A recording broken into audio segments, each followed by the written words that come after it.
Hello everyone. आज के class में psychology paper 2 NCERT class 11 chapter 3 को आज कंप्लीट करेंगे, जो कि है मानव विकास।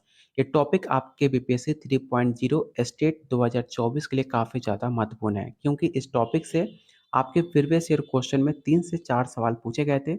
इसलिए एक भी क्वेश्चन स्किप मत करना, नहीं तो बाद में आपको पछताना पड़ेगा।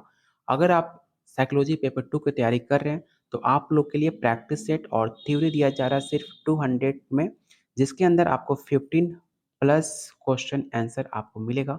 1500 प्लस क्वेश्चन आंसर और साथ में सॉल्यूशन सहित दिया जा रहा है। अगर आपको एनसीईआरटी चैप्टर वाइज क्लास 11 और 12 का क्वेश्चन आंसर चाहिए तो सिर्फ आपको 151 में दिया जा रहा है। अगर आपको दोनों लेना चाहते हो तो दोनों अगर आप कंप्लीट ले लेते हो तो आपका साइकोलॉजी पेपर 2 का 100% आपका सिलेबस कवर हो जाएगा। लेने के लिए इस नंबर पे आप व्हाट्सएप कर सकते हो या इस वीडियो के कमेंट बॉक्स में आप कमेंट कर सकते हो। चलिए शुरू करते हैं आज का पहला क्वेश्चन, लेकिन उससे पहले वीडियो को लाइक और शेयर जरूर कर देना। पहला क्वेश्चन है, मानव विकास के किस विकास सिद्धांतकार ने चित्रीय चरणों की प्रस्तावना प्रस्तुत की थी?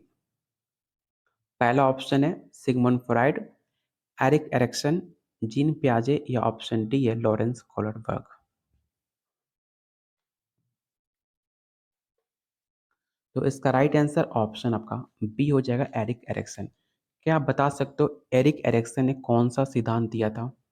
क्योंकि सवाल आपके स्टेट का पूछा हुआ सवाल है, एरिक एरिक्सन ने कौन सा सिद्धांत दिया था? तो याद रखना, मनोसामाजिक सिद्धांत।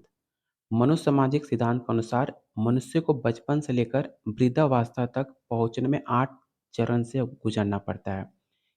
इसका परिणाम पॉजिटिव भी हो सकता है और नेगेटिव भी हो सकता है। एरिक्सन का मनोसामाजिक सिद्धांत सबसे अधिक आपके सामाजिक रिश्ते पर बल देता है। मनोसामाजिक सिद्धांत और सामाजिक संस्कृति दो अलग अलग वर्ड है। मनोसामाजिक सिद्धांत आपके सामाजिक रिश्ते पर बल देता है, लेकिन सामाजिक संस्कृति ये दो अलग अलग वर्ड है, इसको लेकर कंफ्यूज मत होना। सामाजिक सिद्धांत आपके एरिक्सन साहब ने दिया था और समाज संस्कृति आपके लेव वागिट्सी ने दिया था। तो दो अलग थ्योरी है और दो अलग वैज्ञानिक भी है, इसे इसको लेकर कंफ्यूज मत होना। बात की जाए सिगमंड फ्रॉइड की, तो सिगमंड फ्रॉइड के बारे में मैंने कई बार आपको बता चुका हूँ कि सिगमंड फ्रॉइड ने मन के 3 स्तर बताए हैं। कौन कौन सा? अचेतन, चेतन और तीसरा अग्रचेतन। बात की जाए जीन पियाजे की, तो जीन पियाजे आपके स्विट्जरलैंड के वैज्ञानिक हैं, जिन्होंने संज्ञानात्मक विकास कॉग्निटिव डेवलपमेंट में आपने 4 स्टेज बताए थे। पहला सेंसरी मोटर 0 से 2 वर्ष, प्री ऑपरेशनल 2 से 7 वर्ष, कंक्रीट 7 से 12 और फॉर्मल 12 से 17। बात कीजिए लॉरेंस कोलरबर्ग की, तो याद रखना लॉरेंस कोलरबर्ग नैतिक विकास का सिद्धांत दिया था। इन्होंने नैतिक विकास में 3 स्तर बताए थे और प्रत्येक के 2 स्तर होते हैं। तो 3 इंटू टोटल आपका 6 स्टेज हो जाएगा लॉरेंस कोलरबर्ग के, जिन्होंने विकास मूल्य रूप से नैतिक तर्क और डिसीजन मेकिंग को बनाए रखने पे सबसे ज़्यादा ध्यान केंद्रित किया था। तो ये सारे कुछ इंपॉर्टेंट फैक्ट्स हैं जो आपके एग्जाम के दृष्टिकोण से काफ़ी ज़्यादा महत्वपूर्ण था। अगर कोई भी टॉपिक या कोई भी पॉइंट आपको समझ में ना आया हो तो कमेंट बॉक्स में आप कमेंट कर देना, क्योंकि ये चारों पॉइंट काफ़ी ज़्यादा इंपॉर्टेंट है आपके पेपर के लिए। चलते हैं अगले क्वेश्चन पे। अगला क्वेश्चन है, स्मृति के जानकारी को कोडिंग, संग्रहण और पूर्ण ज्ञान को प्रक्रिया क्या कहलाती है? पहला ऑप्शन है सामान्यीकरण, दूसरा ऑप्शन है संस्कीकरण या मनोवैचारिक असमंजस या ऑप्शन डी है स्मृति।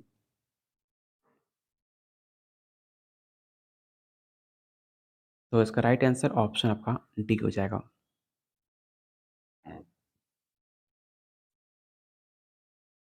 क्वेश्चन थर्ड है, पियाजे के अनुसार वो चरण जिसमें बच्चा प्रतीकों और भाषा का उपयोग करने लगता है, लेकिन ये तार्किक तर्क की कमी होती है, उसे क्या कहा जाता है?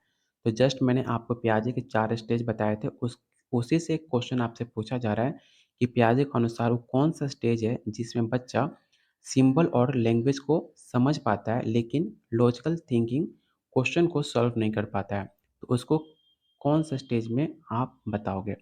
पहला ऑप्शन है sensory motor, pre operational, concrete और चौथा है आपका फॉर्मल। सेंसरी आपका 0 से 2, प्री ऑपरेशनल 2 से 7 और 7 से 12 और 12 से 17। इसका राइट आंसर ऑप्शन आपका बी हो जाएगा। जो 2 से लेकर 7 वर्ष के बच्चे होते हैं उनको सिंबल पहचानना, नंबर पहचानना आ जाता है। भाषा का उपयोग करने लगते हैं, भाषा बोलने भी लगते हैं, लेकिन उनके अंदर तार्किक तर्क की कमी पाई जाती है। जैसे कि मैं एग्ज़ाम्पल दूँ, अगर आपके पास उनको सामने 1 किलो कॉटन रख दिया जाए, कॉटन मतलब रुई, और 1 किलो का कोई लोहा का सामान रख दिया जाए, तो उनको पूछा जाए कि सबसे ज़्यादा वेट किसका होगा, तो बच्चे 1 किलो कॉटन को बोलेंगे कि सबसे ज़्यादा आपका वेट कॉटन होगा, क्योंकि वो कंपेयर नहीं कर पाते हैं, वो अपना लॉजिकल दिमाग नहीं लगा पाते हैं कि जो सामने बड़ा दिख रहा है वही सबसे ज़्यादा वेट होगा। ठीक है? तो उम्मीद करता हूँ आपको मेरी बात समझ आ रही होगी, तो इसका राइट आंसर ऑप्शन आपका बी हो जाएगा। क्वेश्चन 4 है, कौन-सा आसक्ति शैली उन बच्चों की विशेषता जो परिचय से दूर होते समय परेशानी दिखाते हैं और लेकिन उनकी वापसी पर उससे संबंधित होने की कोशिश करते हैं? तो इसका राइट आंसर ऑप्शन आपका ए हो जाएगा, सुरक्षित आसक्ति। क्वेश्चन 5 काफ़ी इंपॉर्टेंट क्वेश्चन है, इस क्वेश्चन को ध्यान से देखना क्योंकि सवाल आपके पेपर में बनाया जा चुका है पेपर 2 में। अगर आप अगर आपको लगता है कि प्रीवियस ईयर क्वेश्चन आप चाहते हो कि आपका जो प्रीवियस ईयर क्वेश्चन है साइकोलॉजी पेपर 2 का, अगर आप चाहते हो कि उसको पूरा कंप्लीट आपको वीडियो के माध्यम से कराया जाए, तो वीडियो में कमेंट बॉक्स में कीजिएगा। अगर आप चाहते हो प्रीवियस ईयर क्वेश्चन को सॉल्व वीडियो चाहिए, तो आप लोग कमेंट ज़रूर कीजिएगा। क्वेश्चन क्या है? एरिक्सन के सिद्धांत में किसी व्यक्ति के जीवन में एकाग्रता बनाने की चुनौती के रूप में किसी का व्यक्तिगत अनुभव करना या उसके मायने की मूल्यांकन करना शामिल है। इस चुनौती को क्या कहा जाता है? ऑप्शन को रीड करो और बताओ इसका राइट आंसर क्या होगा। ये सवाल, इस क्वेश्चन को वीवीआई क्वेश्चन टेक आउट कर लेना, क्योंकि एरिक्सन के सेम पैटर्न पे आपके सवाल previous year question paper 2 BPSC में पूछा जा चुका है। अगर आप चाहते हो बीपीएससी साइकोलॉजी पेपर 2 का प्रीवियस ईयर क्वेश्चन आपको कराया जाए, तो सारे लोग कमेंट बॉक्स में कमेंट करना। अगर कमेंट ज़्यादा आता है तो आपको टोटल 80 क्वेश्चन का वीडियो बनाकर प्रीवियस ईयर क्वेश्चन को ऑफिशियल जो आपका आंसर है बीपीएससी द्वारा आपको कराया जाएगा। तो जितने लोग कमेंट करोगे, अगर ज़्यादा कमेंट आता है तो उस आपके प्रीवियस ईयर क्वेश्चन को एक वीडियो के माध्यम से टोटल 80 क्वेश्चन आपको कंप्लीट कराया जाएगा। इसका आंसर क्या होगा? तो इसका आंसर ऑप्शन आपका सी हो जाएगा। ऑप्शन सी आपका राइट आंसर होगा। क्वेश्चन नंबर 6, कौन सा बुद्धिमत्ता प्रकार का वास्तविक ज्ञान का अनुप्रयोग करने और वास्तविक दुनियावी समस्याओं का समाधान करने की क्षमता को सूचित करता है?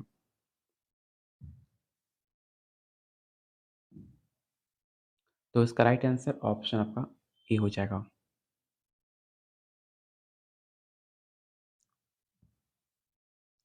क्वेश्चन नंबर 7, उन्होंने स्वयोग्यता, दिखावट और विश्वासों की मूल्यांकन करके एक स्व-अवलोकन बनाने की प्रक्रिया वर्णन किया, जो एक व्यक्ति की आत्म-अवलोकन बनाने में शामिल होता है।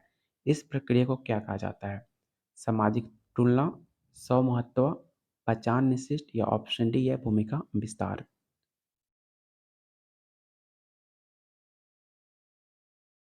तो इसका राइट आंसर होगा ऑप्शन बी, स्व-महत्व मतलब होता है खुद को महत्व देना। तो ऑप्शन बी आपका राइट आंसर होगा। क्वेश्चन 8 है, कौन सा बुद्धिमत्ता प्रक्रिया सीखने और अन्यों की अनुकरण करके होती है? पहला ऑप्शन है श्रेणी संशोधन, सामाजिक सीख या ऑप्शन डी है मानसिक संतुलन। तो इसका राइट आंसर क्या होगा? तो ऑप्शन सी आपका राइट आंसर होगा सामाजिक सीख। तो इसे जरूर याद रखना, ये सवाल आपके प्रीवियस ईयर क्वेश्चन का पूछा हुआ सवाल है, तो इस क्वेश्चन को जरूर आप याद रखना। ऑप्शन सी आपका राइट आंसर होगा। क्वेश्चन 9 है, किस परिप्रेक्ष्य के व्यक्तिगत विकास को जैविक, मानसिक और सामाजिक कारकों के समान प्रभावित होने की महत्वपूर्णता पर बल दिया जाता है? पहला ऑप्शन है सिगमंड फ्रॉइड, सेकंड ऑप्शन है एरिक एरिक्सन, अल्बर्ट बंडूरा या ऑप्शन डी है लेव वायर्ट्जी। तो इसका राइट आंसर ऑप्शन आपका डी हो जाएगा। एरिक एरिक्सन ने आपके मनोसामाजिक सिद्धांत दिया था। एल्बर्ट बंडूरा ने आपके सामाजिक अधिगम का सिद्धांत दिया था। इसमें कंफ्यूज मत होना, क्योंकि तीनों वर्ड में आपका सामाजिक वर्ड यूज है।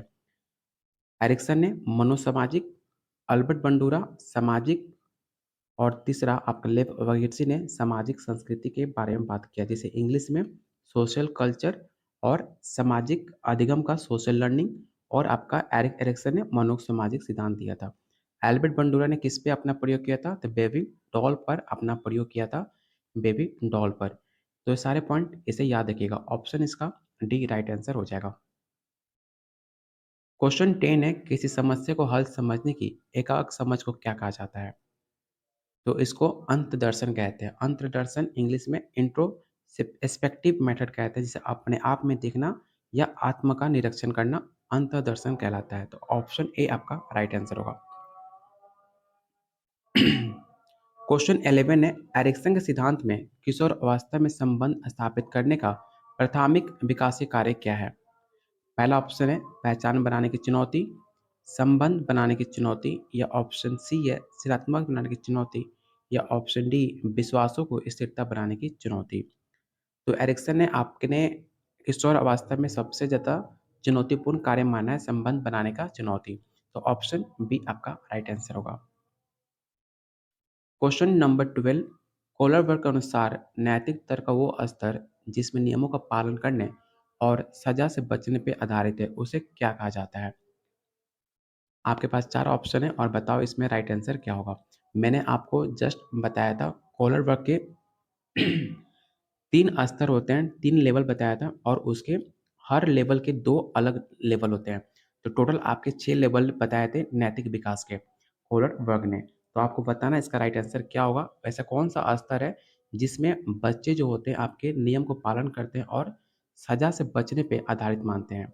तो उसको पहला ऑप्शन आपका राइट आंसर होगा, जिसको इंग्लिश में प्री कन्वेंशनल स्टेज कहते हैं, जिसमें बच्चे ये मानते हैं कि उन्हें बड़ों की बात माननी चाहिए। अगर वो बड़ों की बात नहीं मानेंगे तो उनको दंड मिलेगा। जैसे कि अगर आपने क्लास में देखा होगा, अगर आप क्लास में बोलते हो कि जो टॉप करेगा उसको पुरस्कार मिलेगा, तो बच्चे नियम को मानते हैं और उसमें टॉप लाने की कोशिश करते हैं अपने पुरस्कार जीतने के लिए। तो ये सारा चीज़ आपके प्री कन्वेंशनल स्टेज में होता है, जो कि आपके कोलरबर्ग के अनुसार दिया जाता है। तो इसका राइट आंसर ऑप्शन आपका ए हो जाएगा। क्वेश्चन नंबर 13, किस प्रकार की स्मृति में विशिष्ट घटनाओं और अनुभवों को याद करने की प्रक्रिया शामिल है? तो इसका राइट आंसर ऑप्शन आपका सी हो जाएगा, कलात्मक स्मृति। ऑप्शन सी आपका राइट आंसर होगा। क्वेश्चन नंबर 14, विद्यमान स्कीमाओं को नई जानकारी को फिट करने की समायोजित करने की प्रक्रिया क्या कहलाती है? सबसे पहले आपको पता होना चाहिए कि स्कीमा के बारे में बात किसने किया था। स्कीमा आपके अंदर होता है, जब कि आप कुछ भी जानते हो तो आपके अंदर एक स्कीमा फिट हो जाती है। अगर आप साइकोलॉजी क्लास कर रहे हो तो इससे पहले आपने क्लास 12 में और आपने ग्रेजुएशन में साइकोलॉजी पढ़ा है, तो आपके अंदर एक स्कीमा पहले से फिट बैठी हुई है। और जो आपका सामान्यीकरण है, सामान्यीकरण को इंग्लिश में एसिमिलेशन कहते हैं। और आपका एकोमोडेशन कहा जाता है आपको।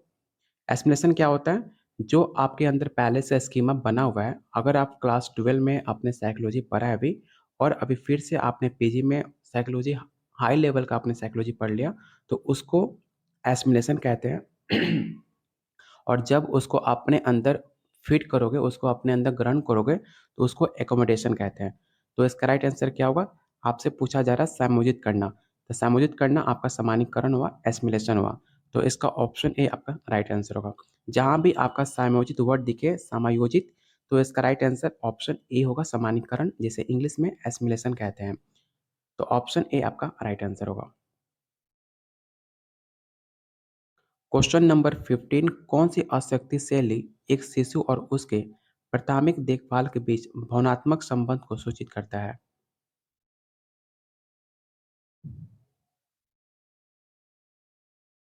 तो इसका राइट आंसर ऑप्शन आपका ए होगा। क्वेश्चन नंबर 16, किस प्रकार के परमाणु से बच्चे किसी सामग्री को आधुनिक विकास करते हैं? पहला ऑप्शन है sensory motor,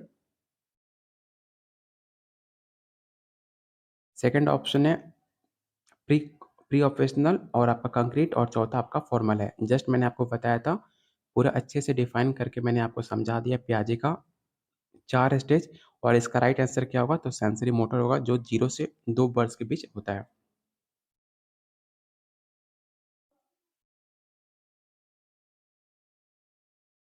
question number 17, Ericsson के सिद्धांत में बुढ़ापे के आत्मिक संक्षिप्त और इसके मायने का मूल्यांकन करने की प्रक्रिया क्या कहलाती है? आपके पेपर में एरिक्सन से और कोलरबर्ग, पियाजे से बहुत सारे क्वेश्चन पूछे जाते हैं, तो इस क्वेश्चन को याद रखना कि इसका आंसर क्या होगा। तो इसका आंसर आपका ऑप्शन आपका सी हो जाएगा, उत्तरदायित्व बनाने की चुनौती। ऑप्शन सी आपका राइट आंसर होगा।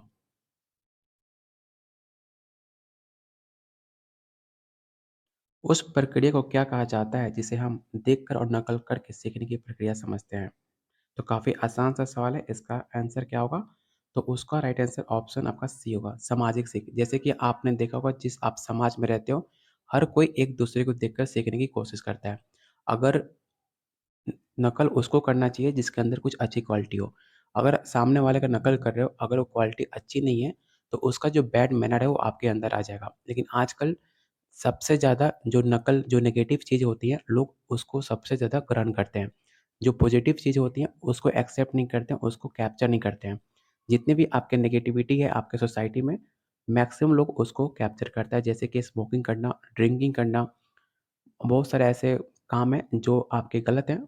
आजकल लोग उसको फ़ैशन मानते हैं और उसको कॉपी करते हैं। तो वो सब कैसे देखते हैं? वो अपने समाज के अंतर्गत देखते हैं, जो कि आपके उसे नकल करना या उसे देखकर सीखना कहते हैं। तो जो आपके समाज में जो पॉज़िटिव वाइब है, जो अच्छी चीज़ है, उसे आपको कॉपी करना चाहिए, ना कि आपकी गलत हैबिट को। किसी को कमेंट करना, स्मोकिंग करना, ड्रिंकिंग करना, ये सब चीज़ आपकी गलत हैबिट है। अगर कोई सामने वाला कर भी रहा है तो उसको कॉपी नहीं करना चाहिए क्योंकि आपके समाज के लिए गलत है। उम्मीद करता हूँ आपको बात समझ आ रही होगी। तो इसका राइट आंसर ऑप्शन आपका सी हो जाएगा।